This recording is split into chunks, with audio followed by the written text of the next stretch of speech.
Enjoy all your favorite sports like never before at BetMGM. Sign up using code Hawkeye and receive up to $1,500 back in bonus bets if you don't win your first bet. When you register with BetMGM, you'll get instant access to a variety of parlay selection features, live betting options, and the best daily promotions in the business. And with BetMGM at your fingertips, every play and every game matters more than ever. Remember to use code Hawkeye and receive up to $1,500 back in bonus bets if you don't win your first bet. Place your money line, prop, or parlay bets with the king of sportsbooks today. BetMGM and GameSense remind you to play responsibly. BetMGM.com for terms. 21 plus only. Iowa only. New customer offer. Subject to eligibility requirements. Rewards are non-withdrawable bonus bets that expire in 7 days. Please gamble responsibly. Gambling problem? Call 1-800-BETS-OFF.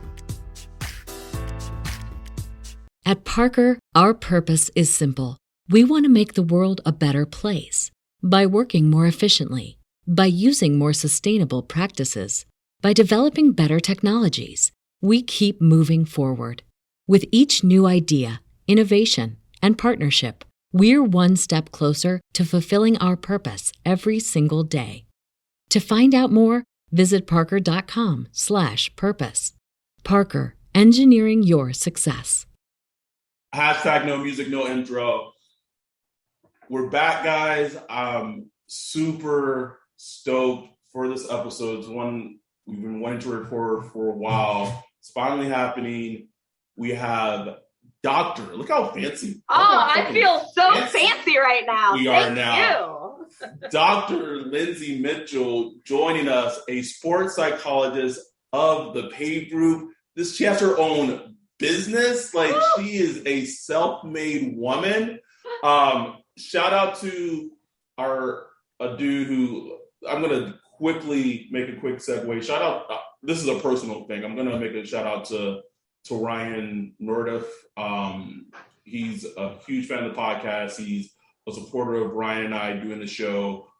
He's linked us to some amazing people in the therapeutic counseling world. And earlier today or yesterday, when I kind of made a quick tweet about, personal things going on in my life, my mom being diagnosed with ALS, he sends me a DM. He's like, bro, my wife works for the ALS Society of Texas. And it just goes to show, in that regardless of how connected or not connected Ryan and I are to the Saints anymore, something that I'm always thankful for is the community we have in terms of Saints Twitter. It's a very amazing group of people. The amount of love and support that people were sending me yesterday in my mentions and the DMs I got. I love that. I love that community. It was so much, and I wasn't expecting it. So this is a personal shout out to Ryan. Thank you so much, man, for everything that you've done. He was a good dude in college, and he's still a good dude. So absolutely. Yes. So let's fucking get into it. I love it, Dr. Mitchell. What the fuck is the Pave Group? Can you? What the hell do you do on a day-to-day basis, lady? Let's go.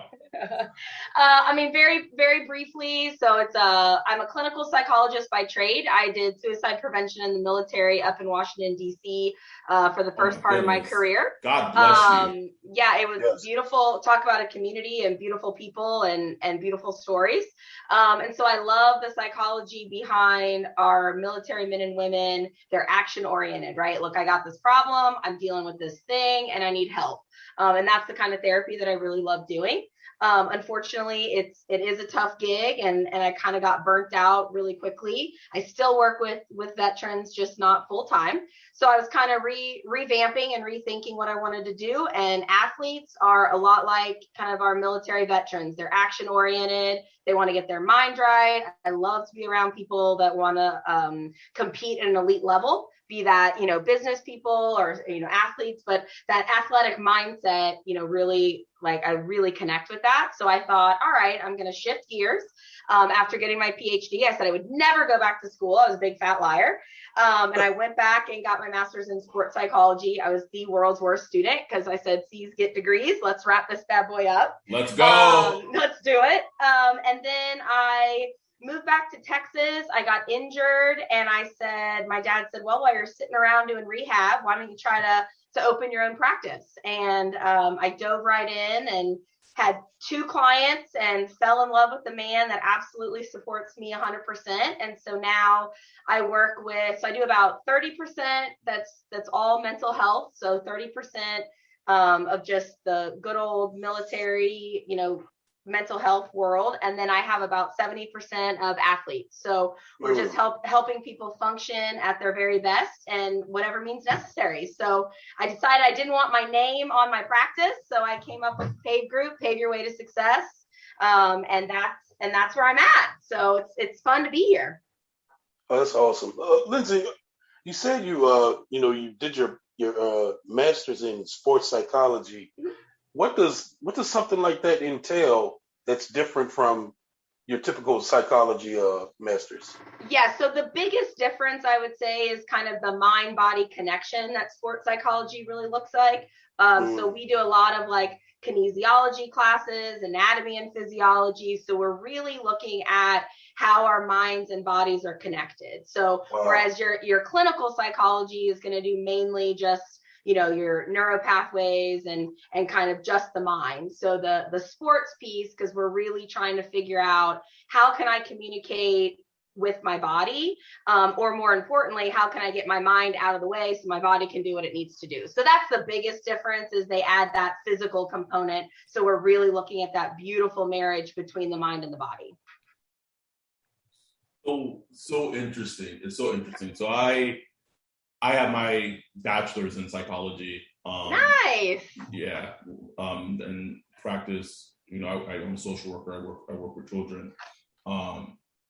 And I obviously understand like the psychology world and what have you. What's so interesting is how sports psychology, regular psychology, clinical psychology are like kissing cousins, but also like drastically different in terms of the scope of everything. But I want to preface this by saying or asking, are you a friend of Ted Lasso? Do you watch Ted Lasso? Yes, I wouldn't. I thought you said a friend. I wouldn't know that he knows who I am, but I know who he is. So, so the first episode of season 2 kind of, I don't know if you've seen it, but basically dealt with a player having something happen during a soccer game, and then he just got like the yips essentially. Oh, wow. So they brought in kind of like a sports psychologist to kind of help him through that, and it immediately made me think of you. And so all that long-windedness to just say, what are some of the techniques that you do in terms of helping athletes get to their athletic peak? Absolutely. Well, and I think one of the biggest things, I don't know that this is overly popular in sports psychology, but I'm a big believer of it. So I figure, going to give me a platform, I might as well talk about it. And it's because of the clinical world too. I also believe that we're athletes, and I played collegiate softball, so I understand, our bodies are our tools, and we get paid to play sports that we love, and we really want to be able to perform at that elite level. That being said, I think you got to treat the human as well, especially looking at our youth. We're looking at our collegiate athletes that, they need to be happy with themselves. I'm a big believer that when we feel good about ourselves, we have a good support system, we really understand what's going on in our life, when we have a voice in our life, we then become, beautiful athletes, and our minds are clear, or we get really in touch with ourselves, and so we're able to put our crap down to then go perform.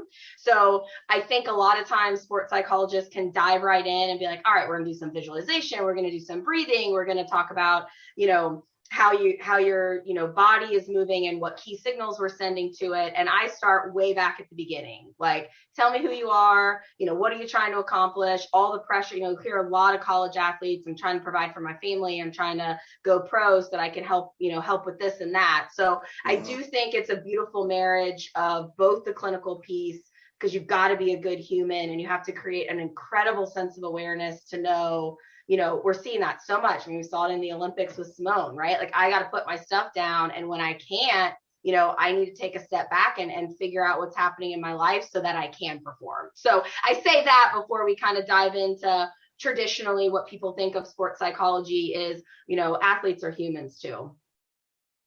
Yeah, no, absolutely. And, kind of, switching to kind of football, one of the things you kind of hear from coaches and GMs all the time, they're, during the draft, during the uptick to the draft, when they're scouting players and trying to looking at college players as prospects, see who to draft, who to bring in, basically what's become the norm is it used to be like all about what the tape shows, what they did on the field. Mm-hmm. But now it's like majority off the field stuff, character, mental health,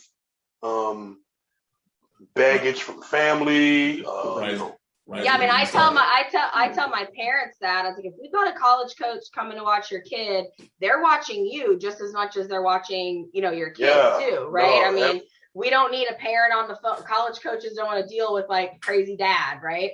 Yeah, no, absolutely. And even, you hear scouts talk about how they like to go to the college during like practice to watch the players and see how teammates interact with them, to see how they interact with coaches and stuff like that.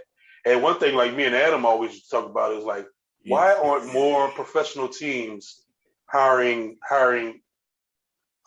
sports psychologists? Like, that is such a great question. It's like these coaches.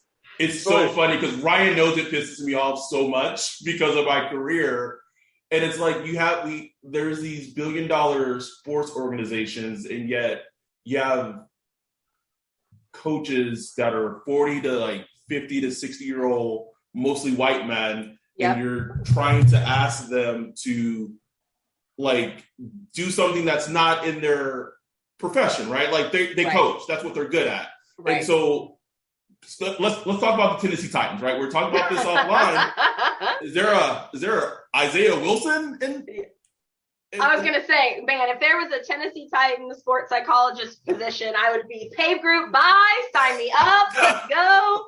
Although I'd be so emotionally connected, I'd be like, I can't even talk to you right now. You sucked on Sunday. Get out of my office. Like, that's a perfect example. Like, the Titans spent a first-round pick on this player, and probably like one of the worst NFL first-round busts in a very long time. Yeah. Because he just didn't want to play football, and that's fine. Like, right.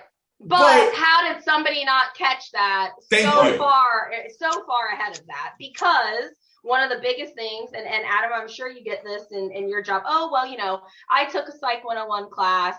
I help people. I'm a good listener. And I'm like, it's so much more than that. So where I think the psychology world and the sports psychology world, you'll see this a lot in the golf arena. A lot of golf swing coaches think that they can help with the mental side, right? Like, I can help them with course management. I can help with focus. No, you're a swing coach, right?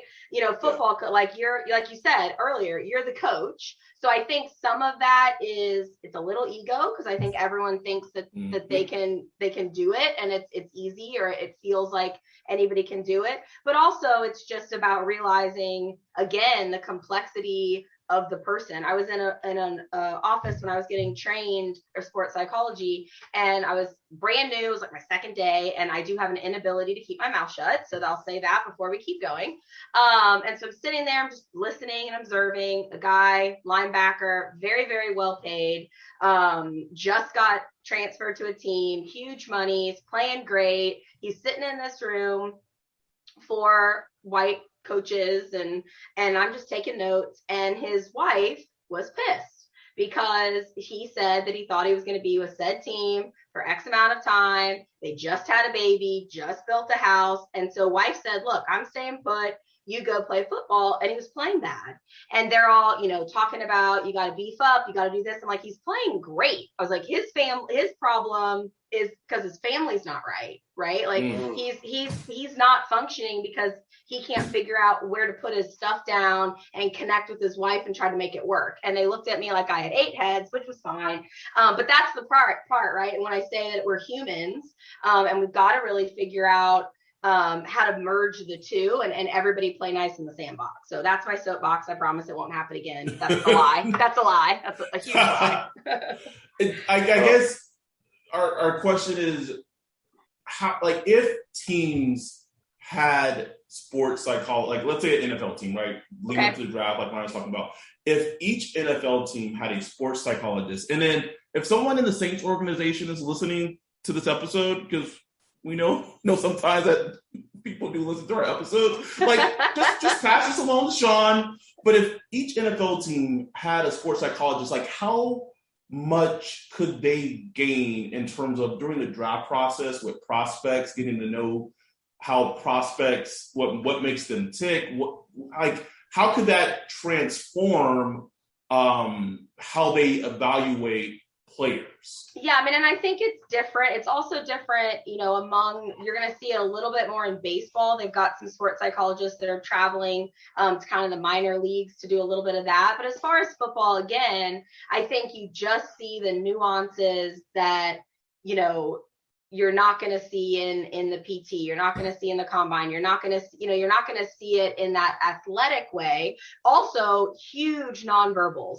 So you could have a guy that's crushing it, and a big thing in football is communication between your teammates, right? Like You've got guys that are so incredibly talented, and if we've got issues in the locker room, those are going to come out to play. If you're a great player, but you don't play well in the sandbox, I don't know that I want you on my squad. But that's also a difference of opinion too. I mean, there are some coaches that Cam Newton's talented or was talented. Let's shots at Cam. No.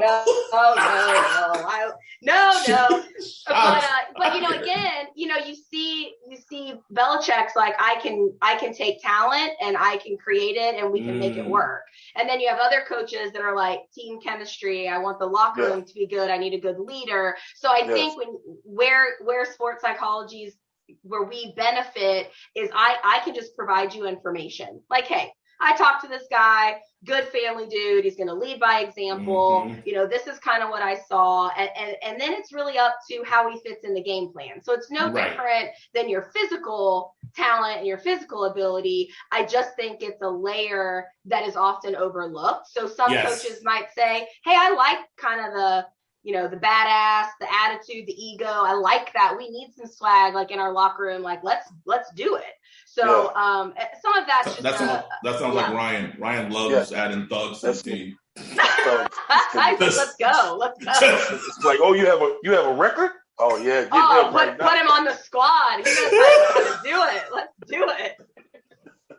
But again, I think you're looking at what you're looking for the team, what this person, and a lot of times you'll see that in the collegiate level, just the amount of pressure these kids are under. So a lot of the work that I do with the collegiate level is really creating, like I said, that awareness of, okay, you got a lot of shit going on. I can appreciate that, but we also have work to do on the field. So let's talk about it. So I kind of went into sports psychology thinking I was going to talk sports all the time, right? I was like, this job's going to be so great. But 70% of my time is really talking about life stuff, or, issues with other players or coaches or stress or money, or, hey, doc, I can't clear my head. My girl broke up with me. I don't know what to do. And so you're really, that was a big eye-opening. I've now been doing this for 6 years. God, I'm old. And it was eye-opening for me in my first couple years. And I'm like, man, I'm talking sports, and obviously it all comes down to performance, but the performance techniques are really only about 30% of the job. Mm-hmm. Absolutely. And the thing is, just us as, let's say Americans, just humans, we have a tough time dealing with mental health. Mm-hmm. Go down a notch, men. We have a really tough time dealing with health.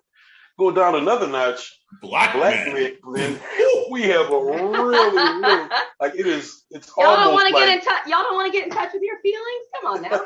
I do, but I'm just saying, right.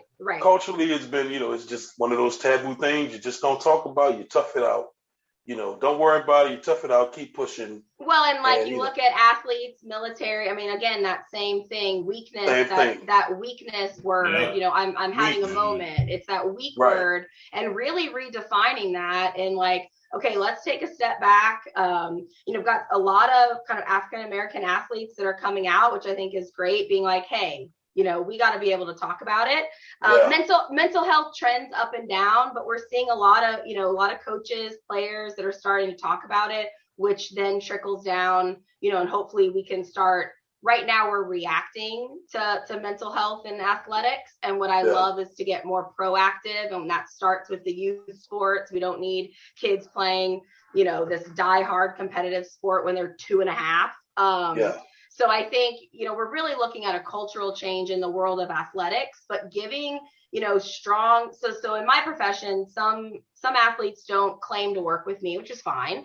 Whenever I go out to the field or go out to practice and that's the other thing with men and athletes, I'll go out and I'll play catch, they might be throwing the football and I'm just standing right next to them, just talking. So it's not that, which is what I love. It's not that in the office, sit on my couch and like, tell me your hopes and dreams. It's, hey, be you, talk to your teammates, like talk to me, which I love, really getting out there, especially men in general, that face-to-face kind of direct eye contact. They do a lot better opening up when it's side to side and when they're involved in some sort of action. Yep. So I think, that's so funny because it's very similar to if I'm talking to like a child in my caseload. Let's say they've been coached, right, by their parents and not tell me something. So something that I try to do is kind of preoccupy their minds. And so like, we'll play like a game and we're talking about like everything in the world, blah, blah, blah, blah, boom, boom. And then like when the flow's going, then I'll just hit them like, oh, boom. So tell me who's such and such. Like, right. You'll get that nugget, right? That's all you're looking for. Boom. Exactly. So that's so interesting. It's so interesting. So if anytime I can get out there and then just kind of get that action. And then, like I said, then there's that technique that we're talking about. Like our minds are very complicated in some ways and very simple in other ways. So when we talk about negative self-talk versus positive self-talk, which really what we're trying to do is be really aware of the messages that we're telling our bodies. So, don't overthrow it. All my brain heard was overthrow instead of hit my target, hit the chest, so we'll mix in, the technique part of it, but it all starts with, again, it's that connection. You got to trust me. It takes me a long time. Like I've got guys that are like, coach said I had to talk to you. I'm like, oh, this is going to be so much fun. Come on in. You're going to love it. And so you have to kind of let people buy into the process. So I think that's a big part of it too, is the techniques, again, will come as that trust is developed. But a lot of people, for the first probably 3 years, I don't think I had any athletes that really claimed that they worked with me. And when I was up at the USAM, all three athletes, they were like, oh, this is my head doctor. This is the lady that keeps my mind right. Like, oh, this is doc. Like, she's in charge of my brain. I mean, own the crap out of it, which is, you can see that stigma is starting to get removed a little bit. That's great. That's great. It is. So, okay, you sit and you work with an athlete for a while. The treatment, what does that look like? Is it, is it medication? Is it certain tools and tricks that you give them to kind of work through it? How does that work? Yeah. And so, I mean, it's super customized. I think you can't have a cookie cutter approach, just like, all people are different. I think all athletes are different. But some of the main things is if we've got any sort of, again, that clinical piece, if we're struggling with anxiety or depression, we always look at medication, support system, your day-to-day, how are you taking care of yourself? So I always start out basic, like at the basic level, how are we functioning? And then we kind of go up from there. So I'll work with some athletes for, their whole career. A lot of it can be just maintenance, like, hey, I just need to kind of talk through the game. This is what I saw. This is what I was disappointed in myself. So the biggest thing when I first start working with someone is awareness. We've got to know when most athletes, when I first work with them, will be like, well, what went well? I don't know. It just went well. Like, I threw the ball good. I felt good. My body felt good. Okay, but why? Right? Because I think we spend a lot of time trying to fix things, but we don't spend that much time when it's going well. Why is it going well? Because then we can repeat that behavior. We can repeat preparation. We can repeat, game day. Like, were you pumped? Were you communicating? Like, what messages were you telling yourself? Like, what was going well so that we can then recreate it, as opposed to what was broken that we're trying to fix. So always starting from that mindset, I think, gives you an advantage, because and so we have to create the awareness, and then we have to focus on what's going well, so we're recreating it. Then we work on, okay, what are a couple of things that need some improvement? So that's kind of how I see it. I don't know if that makes sense to y'all.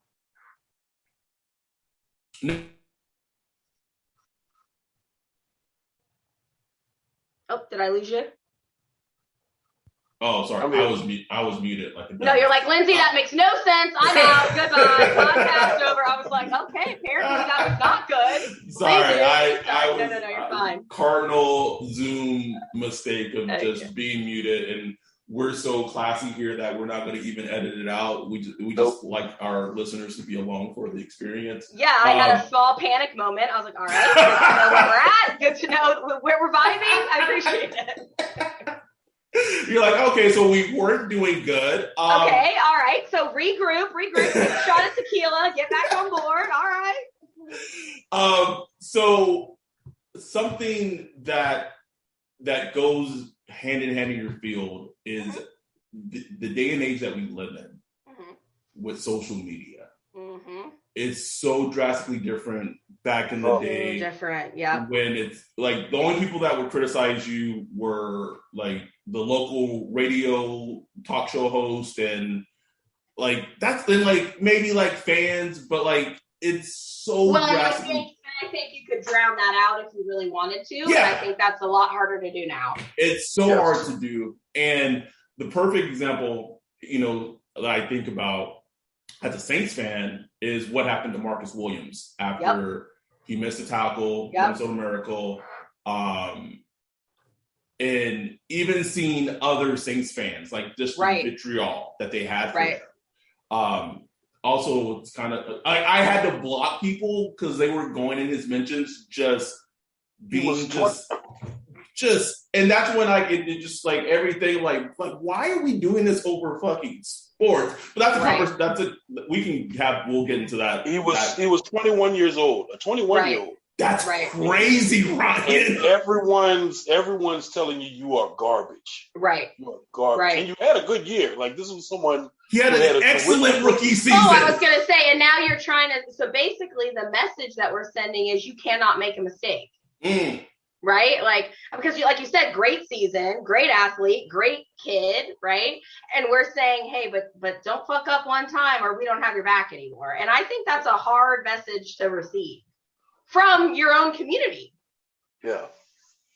And I think that perfection, or you'll also see like a lot, especially in football, you'll have a guy who plays poorly on Sunday, takes his kids to school on Monday, and they're like booing their kid, his kids, right? And I'm like, all right, let's like settle down at the end of the day. Like I said, I'm in a bad mood when the Titans lose, but I'm not going to like throw stuff at somebody. So I think that's the beauty of sports, and what I love about it is that camaraderie and that community. But I think being really careful to check and balance, like at the end of the day, let's get some perspective just as people. And social media is tough because it feeds off of it, right? I mean, one person kind of throws something out there, whereas before that's locker room talk, or maybe on a broadcast somebody says something and it kind of dies there. The social media, it just gets fuel and it just keeps growing. And then like at the end of the day, we've lost perspective. He dropped a pass and he had a great season, right? He had a bad game, or, he said something, in the dugout that he probably shouldn't have said. And now that's all he's known for. And so I think we have this perfection culture, especially when it comes to our athletes, and it's damaging to their mental health. I firmly believe that. Yes. So I'm just glad. So, I mean, and the social media part, like I said, I think it's great in so many ways. Right. Messages to people, you can connect with people, you can encourage them. I mean, Adam, you were even saying getting all the mentions when you put stuff out there. So I think, again, we have to take responsibility for, I love athletes. I think they're amazing human beings, but yet they're human beings. Yeah. Now, I'm still struggling to figure out is social media a net positive for the human race? I just don't know. I can't answer. You know what? I go back and forth. I've seen so much beauty, and then you see so much pain, and I go back and forth with that myself. Honestly, right. I really do. It's something I struggle with from a mental health perspective, or you put it in the wrong hands. But I don't know. I could talk myself both ways. Exactly. Yeah. It's wow, man. That's such a interesting question. But I think again we've put athletes in some ways on a pedestal. That I think they deserve and they are. I mean, like I said, they are great. But on the other hand, they're human beings. They're going to make mistakes. We're going to lose games. We're going to have bad things happen. And so again, that perfectionism culture. And I do see guys really take that on. Like, I know one of you was talking about just men not wanting to open up, or African-American men, and you're saying like, you're getting this message that I've got to be perfect in every sense of the word. And now you're telling me I'm supposed to talk to this chick about what I'm bad at or what I'm struggling with. Like that's that mixed messaging.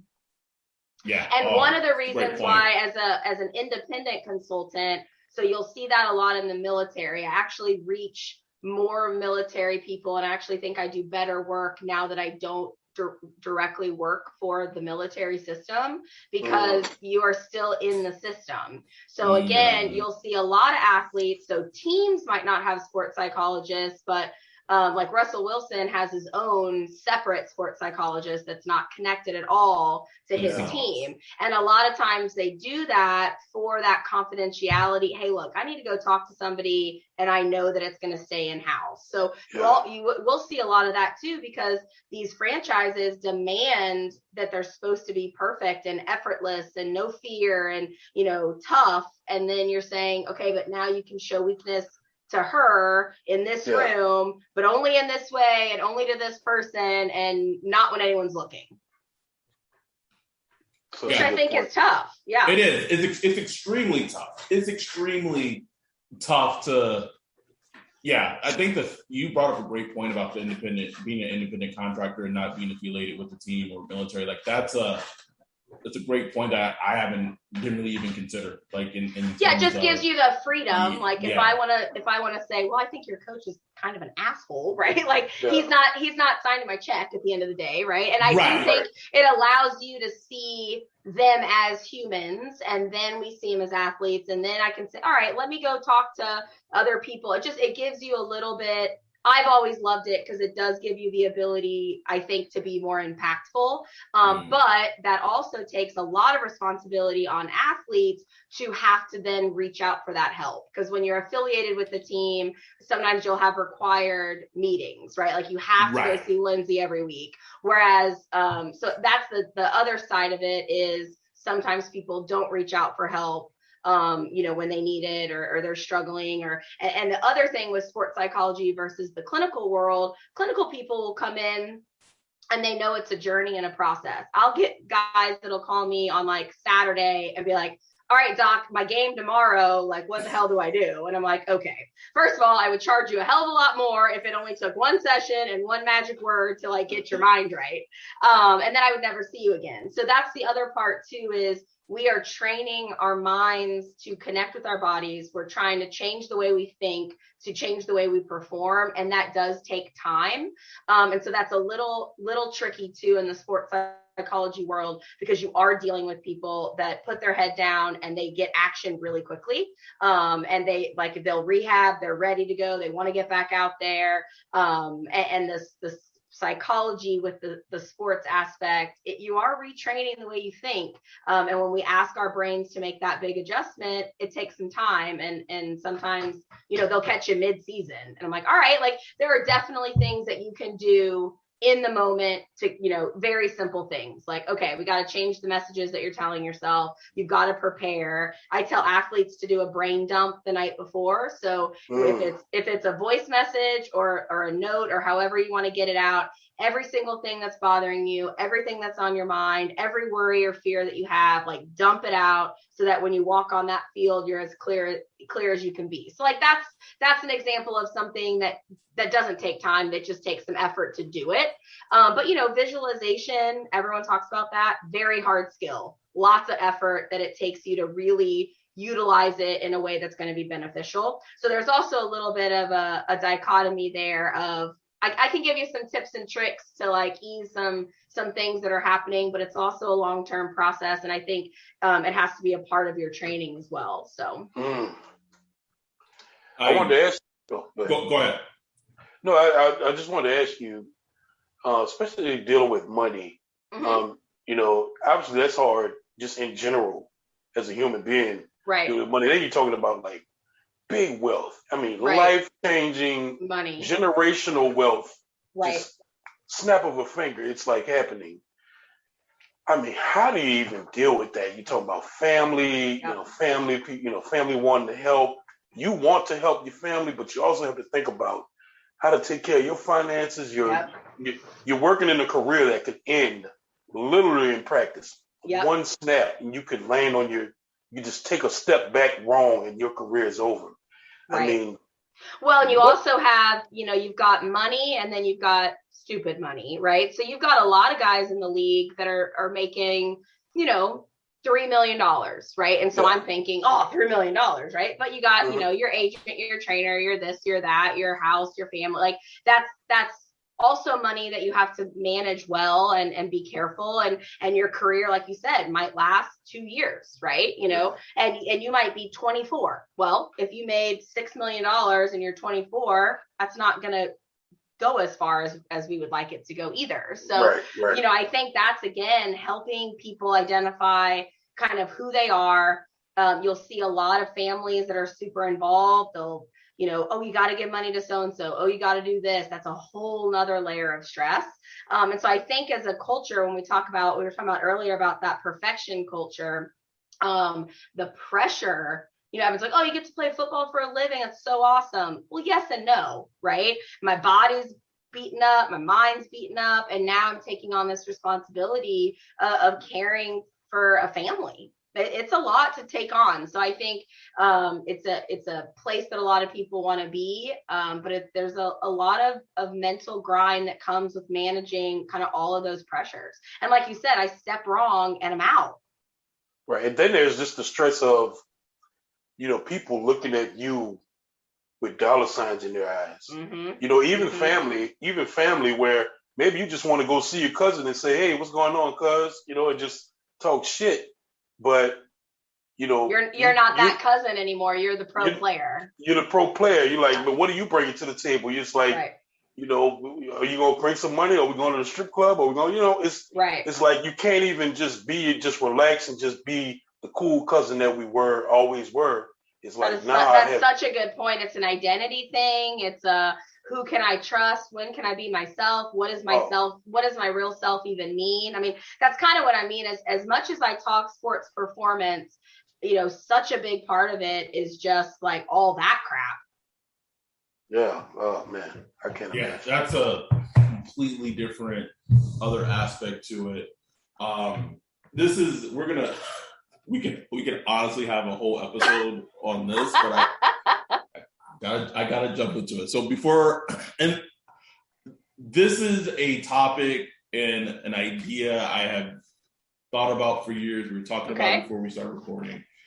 And like I told you, Dr. Mitchell, if I go back to school and if I go get my doctorate, I truly want to do my dissertation on fans being emotionally attached to a sports team and how it's almost exactly similar like being in an abusive relationship.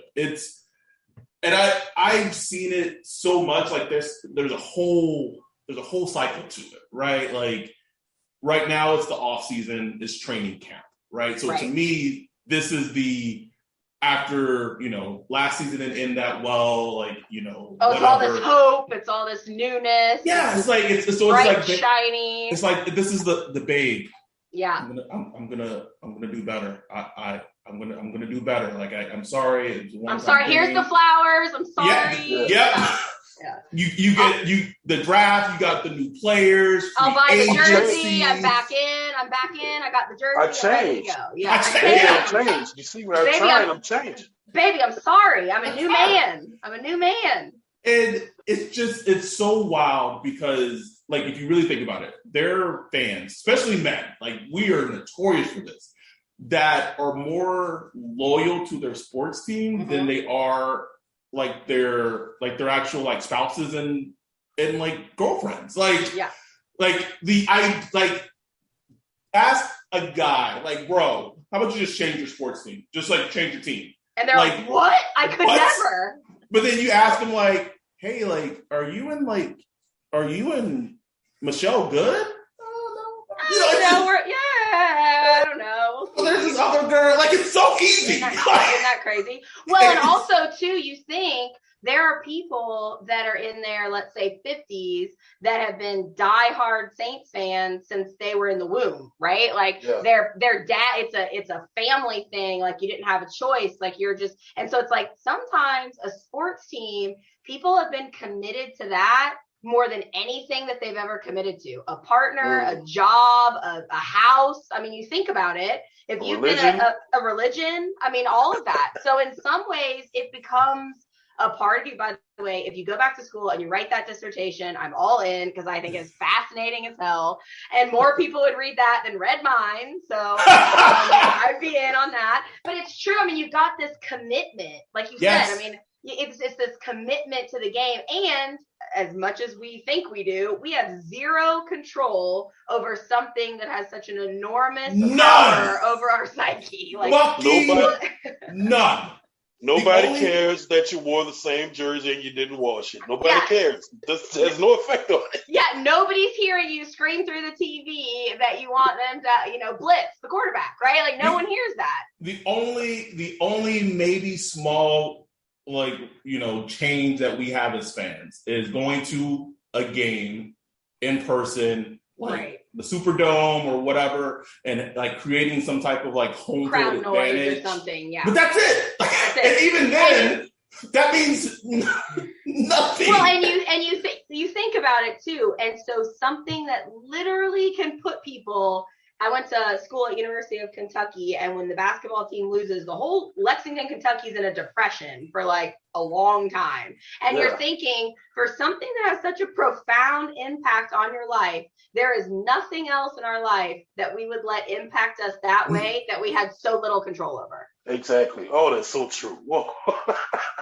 It's stupid. And by the way, it's stupid. And I'm listening to myself speak, and I'm like, you need to listen to your own shit because you need to get over. I mean, even the people I work with, my athletes. I mean, obviously, I'm invested in. I follow them. I want them to do well. I look at their faces, but even then, I mean, you can control that so much, and you're so invested in it. Let's go back. What was it? 2 years? Was it the Titans and the Chiefs in the AFC Championship? that would be us.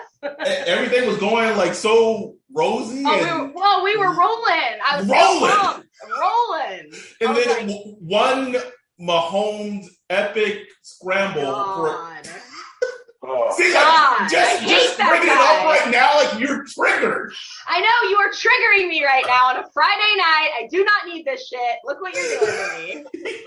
But it's so true. I mean, I literally am like, my Apple Watch, that game told me to sit down. It was like, you need to calm down. You're getting like exerted. And that's the thing. Amazing. I mean, it goes back to this love for it, but circling back to what we talked about earlier, that's why people treat people like shit that drop passes. So as great as it is, and as much as I love that community, and I love, I think sports just brings people together, we got to check it.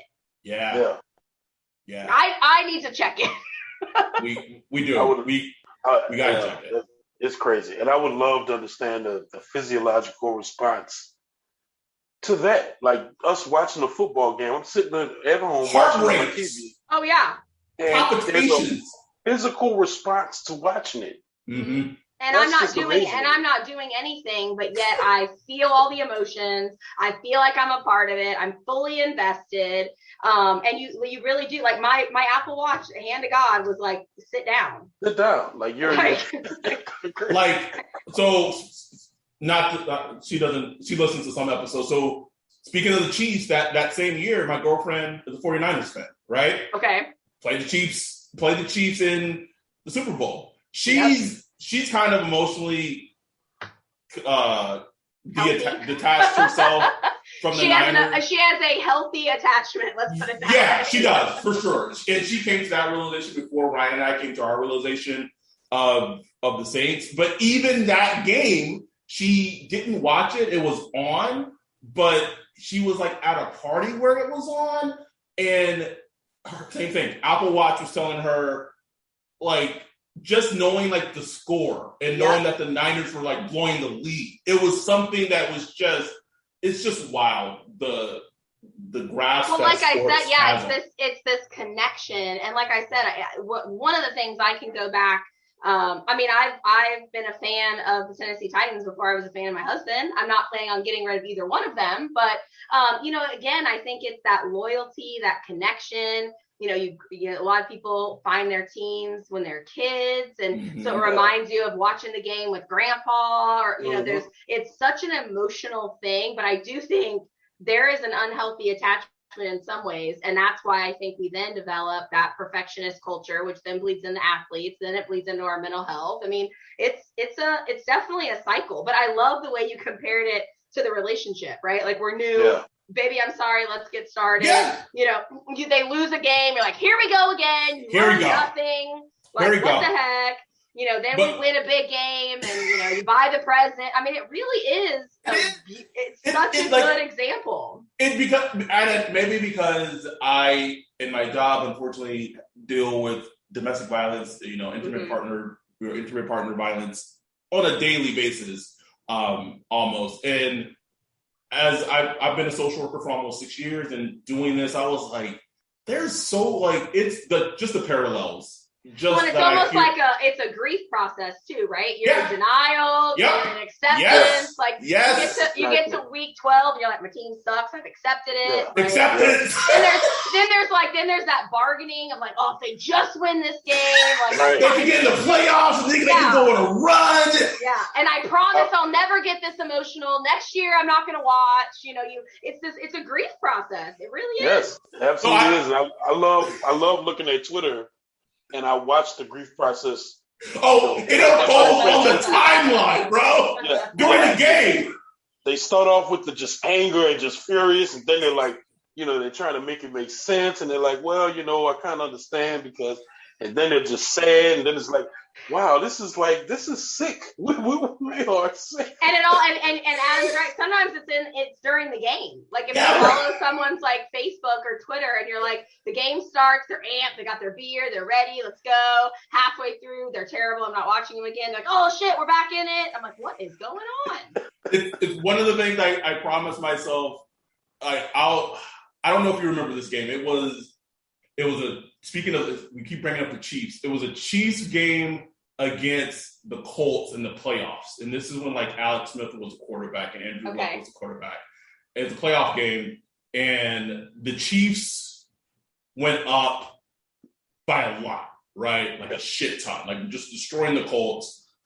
And one of the guys I used to follow, he got blocked because he was like a Tyreek Hill like apologist, so I had to block him. But I'll never forget, like, he was on Twitter, like, talking shit and just going off. And Andrew Luck, in probably his best NFL performance, led the Colts on this amazing comeback. And just how, like, I just remember his tweets after the game.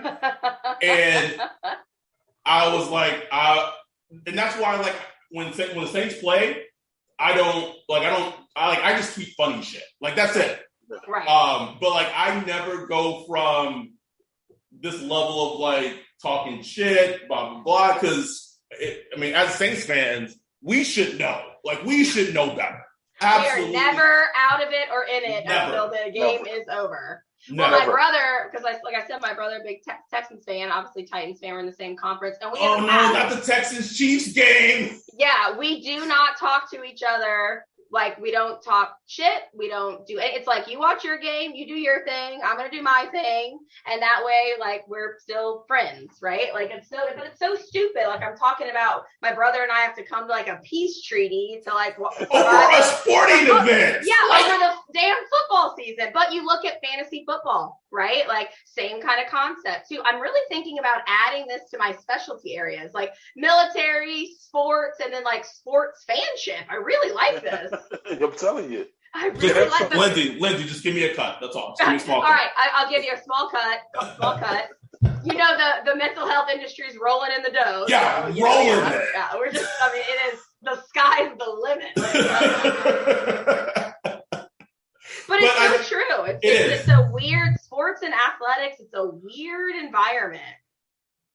And it just ties into so much psychology. Like, it's like I was telling Ryan, like when the Saints would lose, like you said, like you have the Monday blues. It's so funny because, like, me and Ryan used to talk about that all the time. Like, you go into work, go to the office, and me living in California is a little different. So I know when Ryan was in New Orleans when the Saints lost, he had to go to work. Like, everyone's sad, right? I'm in California. Everyone's pissed off, yeah. Yeah, I'm in California, and so, like, this is the first thing people want to talk to me. Like, oh man, that was a brutal loss for us. And to the point, like, when games were so, like, when the Saints would lose, I would be, like, annoyed. Like, when I was married in the past, I would be, like, annoyed with, like, my ex-wife, and I would be annoyed with my kid, and, like, just have, like, this bad mood, and it makes no fucking sense why we get that emotional. And that's one of the things that Ryan and I have really preached on this podcast. We tried to tell Saints fans, you have to emotionally disconnect yourself from the team. Still watch the game. And have a healthy attachment. Yeah. Healthy attachment. I like that. Yeah. Healthy attachment. We're not saying, like, it doesn't make you a bad fan if you don't feel bad if they lose. Right. Like, we just, you're still a fan. I'm really going to do some serious talk about self-awareness. I'm going to really check myself this football season, and we're going to have to hop on again. I'm like, all right, boys, I'm cured. This is how it went this year. I feel good about it. Wait till AJ Brown and Julio Jones are fucking going off this, and then get back to me. I'll be like, boys, it's not going well. I need some help. I have a very unhealthy attachment right now. Like, and you guys play in the AFC South, so, like, you don't even have a tough division. Like, and we still struggle. We still struggle, but I'm just saying. But anything else you had for Dr. Mitchell, Ryan, before we let her go? Yeah, actually I do. Just a kind of a quick segue away from football. Since you said you worked for the military on the suicide. That's such a big issue, and recently with the events going on in Afghanistan, the war is finally coming to an end. The longest war in U.S. history. Isn't that crazy? Oh my God, it's crazy. It's mind blowing. And I know plenty of people. I used to work for the Army. I wasn't in the Army, but I worked for the Army. I know plenty of people that served there, and former veterans. And a lot of them are, and a lot of I've been reading just having a tough time dealing with it because when you think about it, the U.S. hasn't had that war where there's that welcome home moment like you had in World War II, where you have the parade and everybody's like, welcome home, boys. That hadn't happened in decades. Like, these things have been disasters for the most part. And I just can't imagine what that's doing for them mentally. They already ranked the highest among suicides. Right. And one of the what we're seeing in current veterans is very similar to what we saw with Vietnam veterans, because Vietnam veterans got a very unhappy welcome home, and so and they carry, I would say they had a lot of damage for that, and so we're actually seeing that trend spinning back around, also because we've been in the war for so long. You'll also get guys that got out that feel guilty that they got out.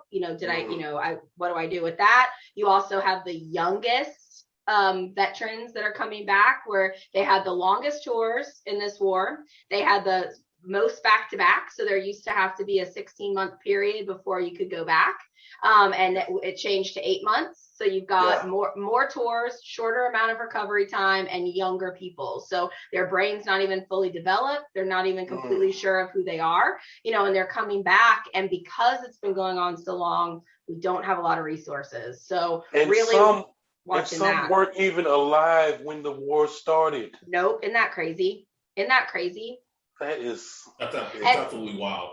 And so really figuring out, how do we help, at the recovery process too, and what do we do kind of with these very young, so you're just getting the youngest back. And like when I said I worked with veterans, people immediately think old people, and I'm like, most of these men and women are younger than me. Yeah. And so and the suicide rate, it's gone up. It's, I think, 15% higher the last time I checked a couple months ago. And it's just, and again, I think we got to look at the human spirit and whether you agree with the war, don't agree with the war, the politic piece of it. These are human beings, and we got to figure out how to wrap each other in kindness. And I think, that's a theme with everything that we've talked about tonight, is figuring out how to do that in a world that's giving us, so much hate across the board and impacting everybody so differently, and trying to find a way to wrap each other in kindness, I think, is something that we can all relate to. Absolutely. Yeah, that so beautifully said. Absolutely. Well, you guys were bringing it out in me. I've now had this aha moment that I need to be a better sports fan, which is going to make me a better partner. You're welcome. I really appreciate you guys. Can I pay you for this? Is this I do okay with my little bachelors. I do all right. Hey, you know what? Some of the best therapists that I have gone to have master's degrees, bachelor degrees. You meet the right person that can speak your language, and healing comes in all shapes and sizes. So we should definitely at some point during the season have another episode. We'll check in with you with your Titans fandom, see how that's going. Make sure I put my money where my mouth is. Oh yeah, for sure. Like, you'll hold me accountable. Gentlemen. Like if Ryan Tannehill starts and he's has 20 touchdowns and 5 interceptions, we're gonna know what the deal is. You guys are gonna follow my Instagram and be like, she was so full of shit. Look at her bragging about this. I when we were recording, I did follow the Pave Group on Instagram. So I'm screwed now. I'm screwed. For sure, dang it! All right, I gotta go to my other account. I'm gonna be like the adolescent that has a secret account. You'll pull the burner out. Yeah, we should exactly. talk about that on another episode. Well, gentlemen, I have had so much fun. You guys have really made my mind, and that's what I love talking about this stuff and psychology and sports and community, because it makes my mind. I'm thinking about people that I'm seeing tomorrow that I can connect with some of the stuff we talked about. So I really appreciate the conversation. Well, we appreciate having you on. We're so glad that we're finally able to do this. Please, if you're in the Texas area, even not in the Texas area, go to thepavegroup.com. You can follow Dr. Mitchell on Instagram at the Pave Group.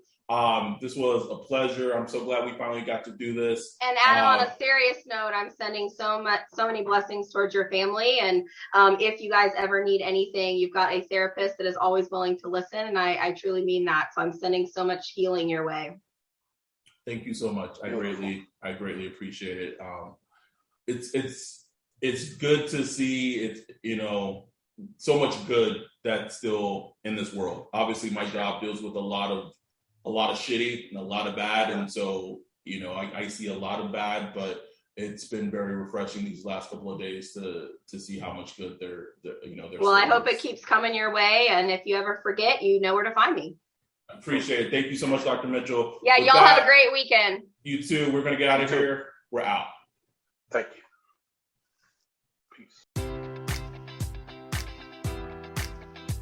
Enjoy all your favorite sports like never before at BetMGM. Sign up using code Hawkeye and receive up to $1,500 back in bonus bets if you don't win your first bet. When you register with BetMGM, you'll get instant access to a variety of parlay selection features, live betting options, and the best daily promotions in the business. And with BetMGM at your fingertips, every play and every game matters more than ever. Remember to use code Hawkeye and receive up to $1,500 back in bonus bets if you don't win your first bet. Place your money line, prop, or parlay bets with the king of sportsbooks today. BetMGM and GameSense remind you to play responsibly. BetMGM.com for terms. 21 plus only. Iowa only. New customer offer. Subject to eligibility requirements. Rewards are non-withdrawable bonus bets that expire in 7 days. Please gamble responsibly. Gambling problem? Call 1-800-BETS-OFF. When you need mealtime inspiration, it's worth shopping Baker's, where you'll find over 30,000 mouth-watering choices that excite your inner foodie. And no matter what tasty choice you make, you'll enjoy our everyday low prices, plus extra ways to save, like digital coupons worth over $600 each week. You can also save up to $1 off per gallon at the pump with fuel points. More savings and more inspiring flavors make shopping Baker's worth it every time. Baker's, fresh for everyone. Fuel restrictions apply.